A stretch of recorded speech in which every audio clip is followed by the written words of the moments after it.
Bonsoir à tous et bienvenue dans un nouveau Portrait d'espace, dans le meilleur podcast spatial du monde finalement, Odyssée spatiale. Allez, j'exagère un peu, mais on se retrouve ce soir pour un nouveau Portrait d'espace qui bien sûr donnera suite à une formidable émission. Je spoil un peu, on va parler débris spatiaux, mais j'en reviens à notre invité. Bonsoir Morgane. Bonsoir Thomas.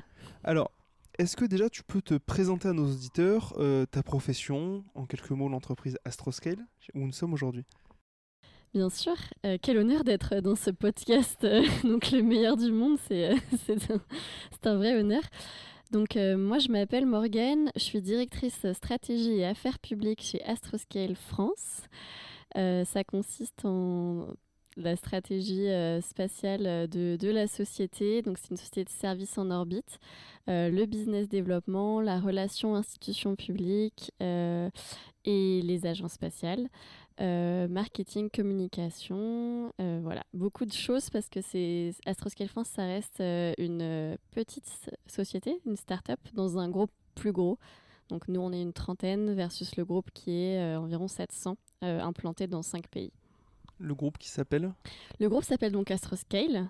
Et donc la filiale française Astroscale France, on a la holding au Japon, Astroscale Japon qui est historique, Astroscale UK ensuite, 2017, Astroscale US 2019, à Denver et Washington, et Astroscale Israël en 2020.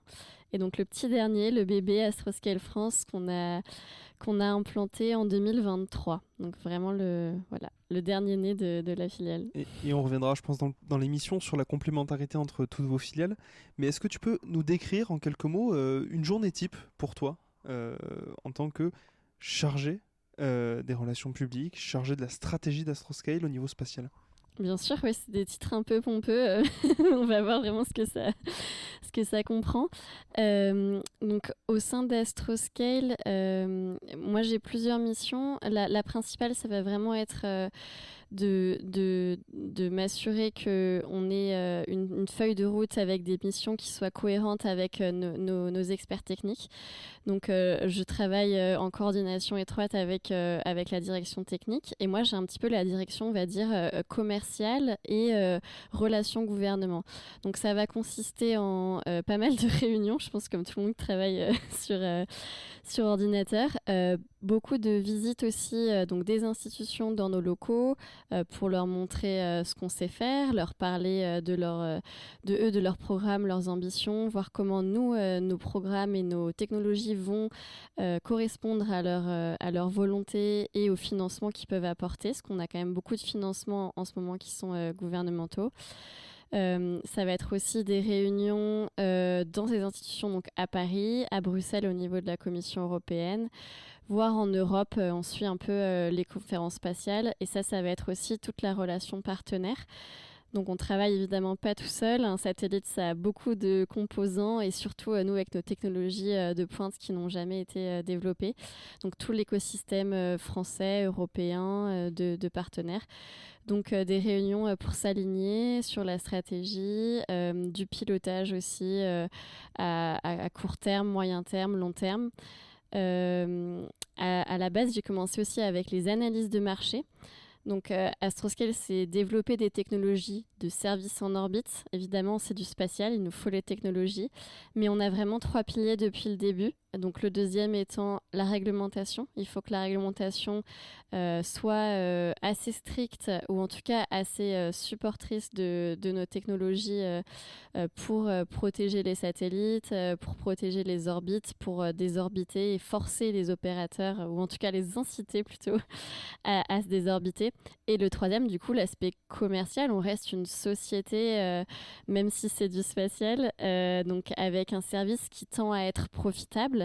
Donc on a tout un volet et des équipes qui travaillent, et c'est assez rare je pense dans le spatial, sur les analyses de marché en lien avec le prix, les coûts, la récurrence, le nombre de satellites qu'on va pouvoir aller on a, en mauvais français, servicer. Donc voilà, apporter un service. Donc ça peut être assez différent de rédaction d'une note politique à discussion avec un partenaire ou analyse de marché. ou même moi je planifie les réseaux sociaux, la communication. Voilà, c'est un peu multicasquette comme on est une petite équipe. Un poste des plus riches finalement. Et depuis ta tendre enfance, depuis l'école, qu'est-ce qui t'a amené, alors ton parcours un petit peu scolaire, disons tes études, qu'est-ce qui t'a amené à travailler ici aujourd'hui? Oui, c'est un peu un concours de suivre son cœur. Comme souvent. Ouais, comme souvent. J'ai commencé par une année de médecine, je ne sais même pas si je devrais en parler, mais en tout cas, voilà. Et ça me plaisait pas parce que trop centré sur la cellule, on va dire ça. Enfin, c'est les cours d'histoire de la médecine qui me passionnaient le plus. Donc là, je me suis dit, ok, il va y avoir un problème. Donc je me suis réorientée en droit. Et j'ai très vite aimé le droit international. J'ai été aux Pays-Bas, donc à l'université de Leiden, qui a un programme de droit aérien et droit spatial. Donc moi, ma famille vient de l'aérien. Et donc je me suis dit, ok, je connais un peu le côté opérationnel technique de l'aérien. Et là, je peux faire du droit appliqué. En fait, très vite, le droit spatial m'a happé parce que déjà, Leiden, c'est aux Pays-Bas, à côté de l'ESTEC, qui est donc un des centres de l'Agence spatiale européenne. Donc la ville est remplie de personnes du spatial. Et le droit spatial, en fait, tout reste à construire. C'est le droit aérien, ça reste des réglementations sur la ceinture de sécurité, les boulons, etc. C'est intéressant. Il y a beaucoup de réglementations qui sont déjà en place. Le droit spatial, c'était vraiment à l'ONU, donc l'UNOSA, qui est l'organisation en charge du spatial aux Nations Unies, des traités qui datent des années 50-60, puis des guidelines et des nations qui essayent de s'entendre. Et donc plein de choses à faire, plein de choses à découvrir. Donc j'ai commencé à faire droit spatial et j'ai découvert les ingénieurs et les personnes du spatial. Et en fait, en sortant du droit, c'était fou. Enfin, franchement, un univers avec des gens passionnés et passionnants, bienveillants, accueillants. Et donc on est tout jeune diplômé, tout jeune étudiant, on va à une conférence, on discute avec le directeur de la NASA, et il a mais oui super, c'est génial, enfin vraiment accueillant, et puis des gens vraiment, vraiment passionnants. C'est un monde qui fait quand même rêver, et on voit qu'il y a plein de problématiques sur lesquelles, en fait, même en venant du droit, on peut contribuer à ce monde qui fait rêver. Donc ça m'a tout de suite happé, ouais. Et du coup, donc, tu l'as dit, tes parents étaient plutôt dans l'aéro. Oui. Tu as quand même baigné un petit peu dans ce cosmos-là étant enfant. Lever les yeux, ouais. Voilà, lever les yeux. Est-ce qu'aujourd'hui, le spatial, pour toi, c'est une passion? Et est-ce que tu te souviens de quelque chose qui l'aurait déclenché à un moment donné, un truc où tu t'es dit, ouais, en fait, c'est ça que je veux faire? Une passion, oui, je pense oui. En tout cas, j'ai eu le sentiment d'être à la bonne place et de trouver ma voie. Pas que dans le spatial, aussi dans mon rôle, et c'était un peu un long chemin. Enfin, pour moi, c'était un peu un long chemin. Donc, ça a été vraiment un soulagement, et de me dire, à la fois dans ce que je fais, le spatial et Astroscale d'ailleurs, enfin, en tout cas, l'aspect Service on Orbit Sustainability et les gens qui m'entourent surtout, ça a été un peu un déclic de, ok, là, je sens que c'est vraiment intéressant et c'est là où je suis bien. Le déclic, je pense qu'il y en a un vrai, c'est celui que j'évoquais. C'est d'arriver dans un monde fascinant et de se dire, ok, je peux apporter quelque chose. Et en plus de se rassocier à, ok, c'est un monde qui est super cool. C'est des satellites. Moi, le côté spatial que j'adore, c'est le bénéfice pour la Terre. C'est pas que l'exploration des astronautes, c'est vraiment, ça nous permet de vivre tous les jours. Si on perd l'accès à l'espace, on perd accès à notre vie, on revient en 1950. Ça nous fait beaucoup de bénéfices sur l'observation de la Terre, donc le changement climatique, le management de l'agriculture. Enfin voilà, c'est vraiment ce bénéfice-là qui m'intéresse. Après, j'ai une toute petite anecdote mignonne. Le premier mot que j'ai dit, donc je sais pas, à 2 ans, parce que je parlais tôt, je crois, c'était étoile. Donc voilà. C'est presque trop beau pour adorer, c'est génial. Et c'est là où je me suis dit, en y repensant, voilà, je sais pas, quand j'ai trouvé le spatial à 21 ans, 22 ans, je me suis dit, bah peut-être qu'on peut croire aux signes, et que finalement, j'ai créé. J'avais des étoiles accrochées au-dessus de mon plafond, fluorescentes, comme beaucoup d'enfants. Je confirme. Comment tu verrais la suite pour toi, du coup, dans 5 à 10 ans, alors au niveau professionnel, chez Astroscale? qu'est-ce que tu vois pour toi dans l'avenir? Puisqu'on est revenu un peu dans le passé, Ouais, c'est vrai. il y a très longtemps. Qu'est-ce que tu vois pour toi dans le futur? Nous, on parle beaucoup de l'avenir en plus, parce que le spatial, c'est du très long terme. 5 à 10 ans. Donc Astroscale France, ça a 2-3 ans. Moi, j'étais chez Astroscale UK avant. Donc ça fait 5 ans que je suis dans le groupe Astroscale. Donc à 5 ans, j'espère qu'on aura nos premières missions françaises qui volent. Donc là, on travaille sur des missions avec des partenaires français, européens, à la fois dans le civil et la défense.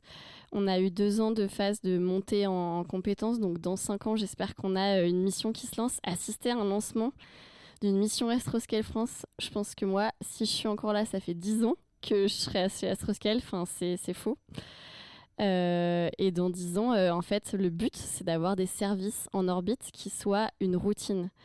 Donc, peut-être pas une routine dans 10 ans, mais c'est ce qu'on veut. C'est-à-dire, on a besoin de réparer un satellite, on a besoin d'aller inspecter un satellite, on veut aller changer un panneau solaire, on prépare une mission, on l'envoie le plus rapidement possible. On a toute l'infrastructure derrière. Et puis, bien sûr, comme je viens du non technique, du juridique, dans 10 ans, des réglementations qui soient adaptées, qui supportent justement, qui aillent dans ce sens, qui incitent les opérateurs à désorbiter. C'est déjà le cas en France avec la nouvelle loi spatiale, mais que ce soit le cas dans plus de pays, au niveau régional, international, et puis d'avoir des services au bon prix avec des clients intéressés, c'est le but. Ah, ça fait rêver autant pour Astroscale, mais aussi pour le secteur spatial en tant que tel. Donc on y croit aussi très fort. Et enfin, pour conclure ton portrait d'espace, avant de passer à l'émission, est-ce que tu aurais un conseil pour celles et ceux qui voudraient démarrer, embrasser une carrière dans le spatial?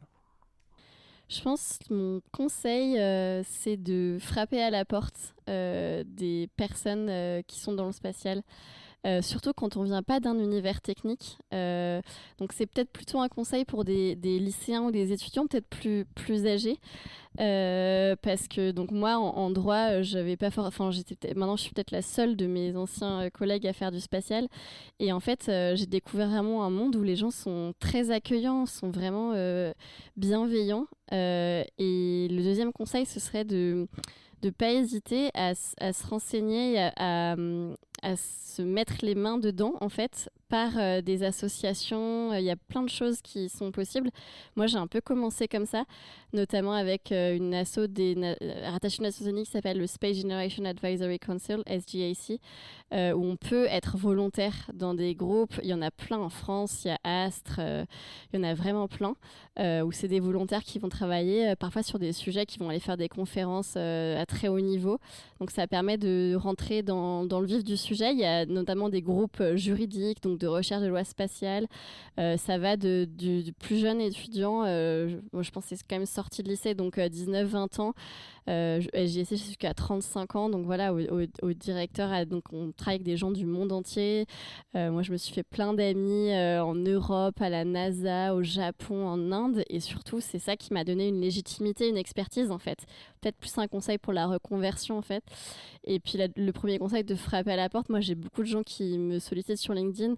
Et j'essaye de... Enfin, je suis pas non plus submergée, donc j'essaye de tous leur répondre. Et je pense que moi, on m'a toujours répondu aussi par mail ou 5-10 minutes. Même, enfin, en général, en tout cas, les gens que moi que je fréquente dans le spatial sont adorables et abordables. Donc n'hésitez pas à leur poser des questions, à leur demander et surtout à ne pas vous censurer quand vous ne venez pas d'un profil technique. Parce qu'il y a plein de métiers. Il nous faut des personnes qui font de la finance, des personnes qui font de l'administratif, des juristes, voilà, tout ce qui fait marcher une société. Et donc, c'est possible de travailler dans le spatial en n'étant pas un ingénieur, en étant mauvais en maths. Et ça a une vraie valeur ajoutée. Donc, allez-y. Merci beaucoup, Morgane. Et puis, je vous invite à, sans plus attendre, à aller écouter notre émission aux côtés donc de Pierre et de Morgane, où on va parler d'Astroscale, de débris spatiaux, de mécanique en orbite sur des satellites, enfin des sujets passionnants, des sujets d'avenir et des sujets qui font presque un peu SF, mais qui sont pourtant bien ancrés dans la réalité. Je vous dis à tout de suite.